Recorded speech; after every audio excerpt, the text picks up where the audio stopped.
What's the state of alimony law today, and how fast is it changing?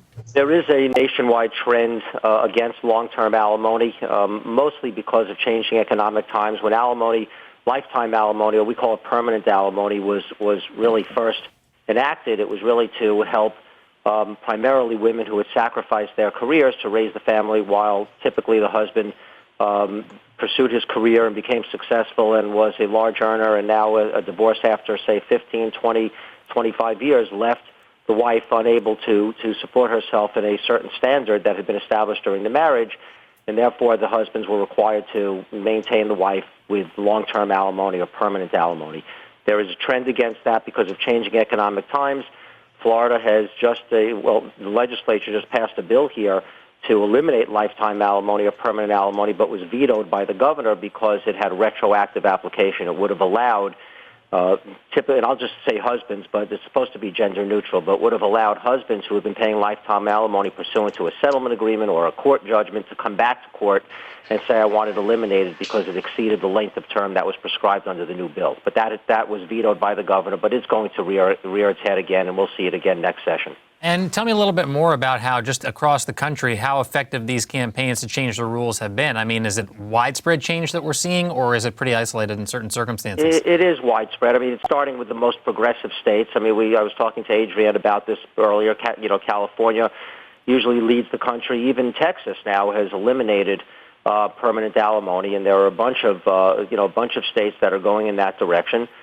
Because most of the people feel that the economic times have changed, and mostly you live now in two-income homes, and the times of a woman sacrificing her career to raise her children are few and far between.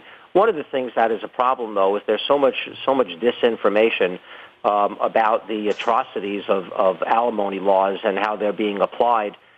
Without consistency, and you hear about these crazy stories how somebody is getting 90% of the payor's income, and those things don't really happen. If they do happen, they're few and far between. For the most part, the alimony laws are applied consistently. The payers don't like it, and that's what's generally driving the legislative changes. I know Ardryenn doesn't agree with that. Not only did I see her face light up, but I saw the two hands raise up in opposition to that. Ardryenn, tell me a little bit more about, like I said, you wrote the book, Every Single Girl's Guide to Her Future Husband's Last Divorce. What do the single women need to know out there?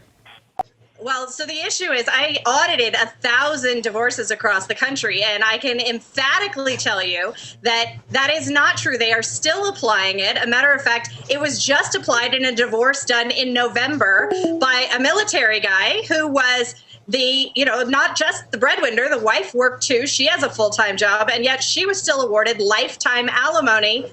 Even though he's coming up for retirement, he's still got to pay it even after retirement. The only way that he gets out of it is if she cohabitates with someone or if she gets married. So it's not the same thing. It's not being applied routinely, and it is absolutely unrealistic for women to say, I want to be seen as an equal and I want to have equal rights, and yet at the same time, I want a sugar daddy paycheck for the rest of my life because I don't think I should have to work.